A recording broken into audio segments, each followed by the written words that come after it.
You could have been anywhere in the YouTube world, but you're here with me, and I appreciate that. Oh, man. You could have been anywhere in the YouTube world, but you're here with me, and I appreciate that. Welcome back to House of Views. While you're here, like, share, subscribe, put your notifications on, drop something in the comment section. Engage. I am here to cover the results of the Crown Jewel pay-per-view that we got yesterday. Pretty smooth, pretty solid card, pretty solid night. Match for match, crazy. But yeah, man, let's talk about the pay-per-view and what went down. So with the kickoff, you already know what it is. The Usos cleaned up on the Hurt Business. Cedric Alexander, Shelton Benjamin kicked them dead in the face, did the little Uso splash. Uso win the match, kickoff kings, you already know. Now for the main card, the night starts off with the Hell in a Cell match. We get Edge versus Seth Rollins to start the night off. Now these two damn near killed each other in the ring. I like what they did with their performance throughout this match and how they sold the story and how much they were just willing to put each other through massive amounts of pain and get the win. It literally looked like it was a TLC match within the Hell in a Cell. There was so many crazy spots in this match. Seth taking the leg off the chair and trying to stab Edge and eye with it. Of course, they traded finishers. Edge kicking out of a pedigree, Seth kicking out of a spear. But towards the end of the match, Seth was doing the wildest stuff to try to end this match off. My boy did like a sunset flip power bomb off the ladder through the table. Edge still kicks out of that. Seth took a chain and wrapped it around his foot and then super kicked Edge in the face. Edge kicked out of that. I'm like, damn, what is it gonna take to put this man down? Then the match ends off with Edge putting Seth in like this crossface little thing with the wrench thing. He started wilding, bro. And then he said, you know what, never mind, I'm not gonna have him tap out. He stops with the whole crossface wrench thing, decides to hit Seth with his own finisher, hits him with the curb stomp on the chair. 1, 2, 3. Edge wins the match. Edge ends this crazy feud. He brings this crazy feud to an end. It was a wild match. They hit each other with everything. It was a lot of spots I thought that would have just ended the match, but it was crazy. The crowd was into it, and going from here, I wonder where they're gonna go. Like, they're both on the same show. They both moved from SmackDown to Raw, so hopefully this ends their feud and they can go their separate ways. Yeah, what a match, and what a way to start the night off. The next match is the one-on-one confrontation between Monsoor and Mustafa Ali. You already know your boy Monsoor. He absorbs the energy of the crowd of Saudi. Whenever he's back home, he goes ham. So you already know what that means. The match ends when Mustafa Ali attempts to go for his 450 splash. He misses. Monsoor takes advantage of this, hits his buff blockbuster type net breaker over the rope. 1, 2, 3. And Monsoor walks away with the victory. Monsoor, hometown hero. You already know when he steps foot in Saudi, he eats. He's gonna get the dub. He always gets the dub. And I hope this continues to be a thing for him. I think it's a really cool thing. After the match, you know, we was looking forward to that Heroes, you know, promo that he usually does whenever he gets a good victory. But instead, nope. Ali jumps him from behind. And this leads to this mysterious music that we never heard starts to play. A mysterious figure comes out, head wrapped. I had no idea who it could have possibly have been. It took a while to get to the ring as the speculation started to form. I'm like, I have no idea who this could possibly be. Then after the face reveal, honestly, me being ignorant, I didn't know who he was just because, you know, I wasn't familiar with him at all. But the crowd went crazy. So we're like, he must mean something, because the crowd immediately knew who he was when he revealed himself.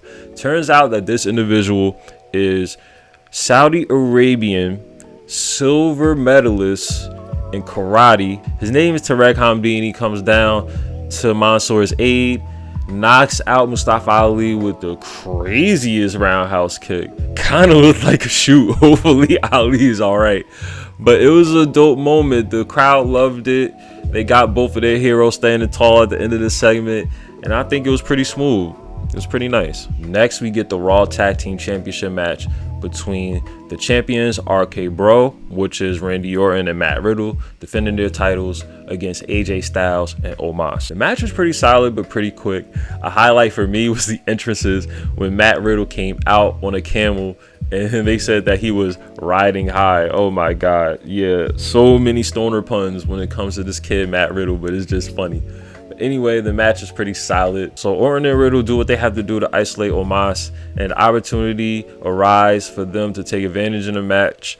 Once Randy Orton hits AJ Styles with an RKO, Matt Riddle hits Styles with a floating bro. The combo ends the match 1, 2, 3. Riddle and Orton, they retain the Raw Tag Team Championships.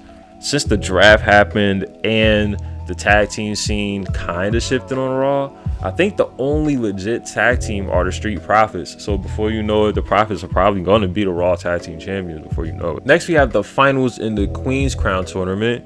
Selena versus Dewdrop. They go back and forth. They state they claim that how bad they want to be the queen by what they do in the ring. It was an okay match. Selena wins the match after she catches Dewdrop with a sunset flip, which is called the Cold Red, and she pins her 1, 2, 3 to end the match real quick, similar to all the matches that's been going down in this tournament. Not too long of a match, but Selena is the queen of the ring, and it fits her gimmick. She's a heel, so I want to see what she does with this on SmackDown. So when we see what it does for the gimmick, I hope it gives her a push. Like, I hope it puts her in a position where she could become a champion. I feel like she would be a solid heel champion. Like, with that whole demeanor and then the whole, you know, royal. Nah, I feel like she'll do really good with that gimmick. For real, for real. So we'll see what happens. Next, we have Goldberg versus Bobby Lashley one-on-one, no holds barred. The match starts off with the stipulation being taken advantage of immediately. Bobby Lashley decides to wrap a chain around his hand, starts punching on the back of Goldberg's head.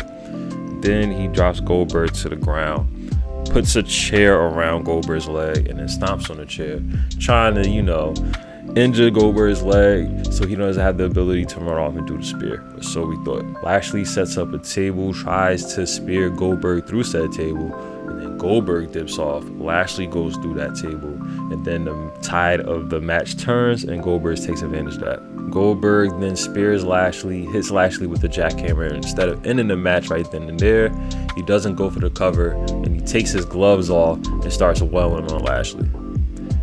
This leads to them fighting on the outside of the ring, and Lashley tries to set Goldberg up into a trap where the rest of her business will come out with kendo sticks and try to jump Goldberg, but that didn't go down either.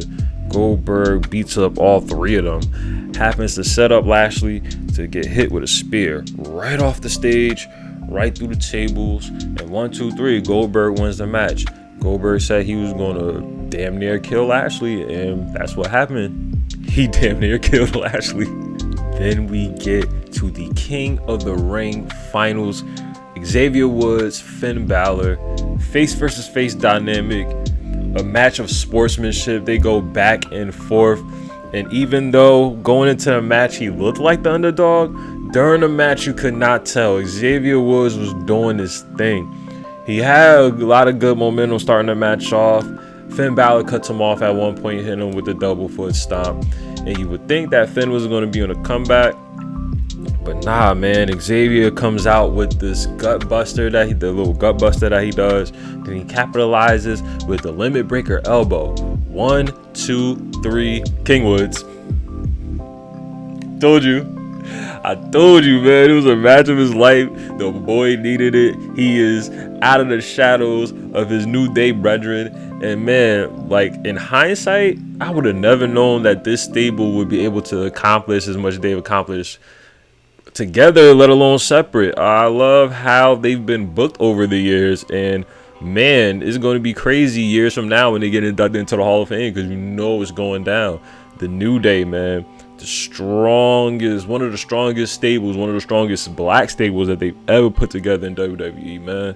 And it's good to see, man. It's good to see. With that being said, all hell King Woods, man. Your boy Xavier Woods, King of the Ring.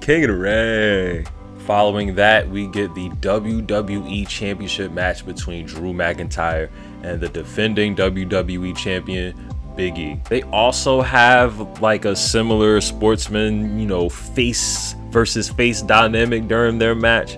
Heavy hitter versus heavy hitter. They pulling out all the big moves. At one point, Drew comes off the Irish whip rebound with the Claymore, thinking that was going to be the end to take Big E's head off. 1, 2, no. Big E kicks out of that. So one of my favorite spots in the match is when Drew tries to go for a Claymore again, but instead Big E reverses it into a powerbomb and puts him in like the stretch muffler submission, which in ring psychology would make sense. You want to weaken the leg so he won't be able to get one of those Claymore kicks off, and that's something that you rarely see in wrestling these days, but I love whenever they implement in ring psychology. But anyway, the match ends when Drew McIntyre tries to steal Big E's finisher in the match, but instead Big E reverses into his big ending finisher, 1, 2, 3, and Big E retains the WWE Championship, which I foreseen happening since Drew got transferred over to SmackDown, and since Brock Lesnar is pretty much a part-timer, that Roman would need a new rivalry to start off SmackDown, and since Edge and Seth both went to Raw, there's really no one else for Roman to get into a rivalry with, so it's definitely about to be Drew. So we knew that Big E was going to come out on top, but it was a good match. Big E once again looking strong as WWE Champion, so I'm digging it, man. Big E retains the WWE Championship. Next, we get the triple threat SmackDown Women's Championship match between Bianca Belair, Sasha Banks, Becky Lynch. These three brought everything to the table. They did not disappoint in this high-profile triple threat match. It would come to an end as Bianca Belair would try to hit the KOD on Becky Lynch. And then, well, she does hit the KOD on Becky Lynch. Sasha and Bianca would scramble, try to secure the pin on Becky. Sasha would end up getting the pin, trying to clean up the scraps of what Bianca left. But Becky would end up holding down Sasha Banks and grabbing a rope to get the cheap pin and retain the SmackDown Women's Championship. So I think it's odd now that the Raw Women's Champion is on SmackDown and the SmackDown Women's Champion is on Raw. I wonder what they're going to do with the belts. Maybe it will come to a head at Survivor Series whenever they do the champion versus champion matches. Or they're probably going to do the same thing that they did with the tag titles they did last year and just have both champions swap. I hope they don't do that. But we'll see what happens. Becky retains. We finally come down to the main event, the Clash of the Titans, the Kong versus Godzilla of the WWE, you can say. We have Brock Lesnar taking on the Universal Champion Roman Reigns. It just looked like two titans clashing in the middle of a big city. It looked like a straight up Megazord versus Monster of the Day Power Ranger fight. Like they was just going back and forth. And then it comes down to the way this match ends. Paul Heyman, the X Factor, the conflicting factor. Which side will he be on? He throws the Universal Championship in the middle of the ring. He goes, you know what to do with it. We don't know who he was talking to. So then they have a little tug of war with the belt. Brock and Roman, Brock wins the little tug of war, but as Brock goes to pull away with the belt, he turns around and he sees the Usos. They hit him with a double super kick. They knock him smooth out. He gets back up. Roman clocks Brock Lesnar with the belt. And I actually really loved this spot. Hits him with the belt, 1, 2, 3. Classic heel move. A heel move I haven't seen in a long time, when someone uses their belt out of desperation, hits the person with the belt, and it actually knocks them out. These days, people actually kick out of the title belt shot. It's like, man, no overbooked nonsense here. Knock them out, 1, 2, 3. Roman gets out of there scot-free. And if I'm not mistaken, I think that this is the first time Roman Reigns has ever beat Brock Lesnar. If I'm not mistaken, I could be wrong. But I think that was the first time that Roman Reigns finally got that win off on Brock. I don't know where the storyline is going from here, but they had a really, really good match. I could get used to this form of Brock Lesnar with the samurai, little ponytail, and the gray hairs. Like he's a seasoned vet now. Brock is a seasoned vet, but it's Roman Reigns' time. And it was a wonderful match between the only two guys who have ever defeated The Undertaker at WrestleMania, Brock Lesnar and Roman Reigns. Wonderful match. We will see what this rivalry goes from here. And in conclusion, that was the crown jewel pay-per-view, very solid card. I think out of the Crown Jewel events that we've had ever since it made its debut in 2018, it's still young. It's only the third time we've ever had it, but so far this is the best one in my opinion. I mean, as far as all the Saudi events, I even like this more than the Greatest Royal Rumble, and I like it more than the Super Showdown. Crown Jewel did what it had to do. I would say that it was grand. It was for sure grand. And until next time, baby, this was House Zay Views. SmackDown is gonna happen later on, so we're gonna tap into that review. But this was my review of Crown Jewel. Pretty solid main event. And now that that is out of the way, the next pay-per-view will be the Survivor Series in November. So as we gear up for the build towards Survivor Series, I'll hit y'all within the next few days with the review of SmackDown. So with that being said, thank you for following through House Zay Views. I'm sorry if there's any background noise. I mean, it's very early in the afternoon. Everybody's active, everybody grinding. So if you hear any grinding noise in the background, everybody out here trying to get it. So ain't no complaints here. Like I said, everything's raw here on House Zay Views. But until next time, baby, like, share, subscribe, turn the notifications on, comment in the comment section, engage. Peace.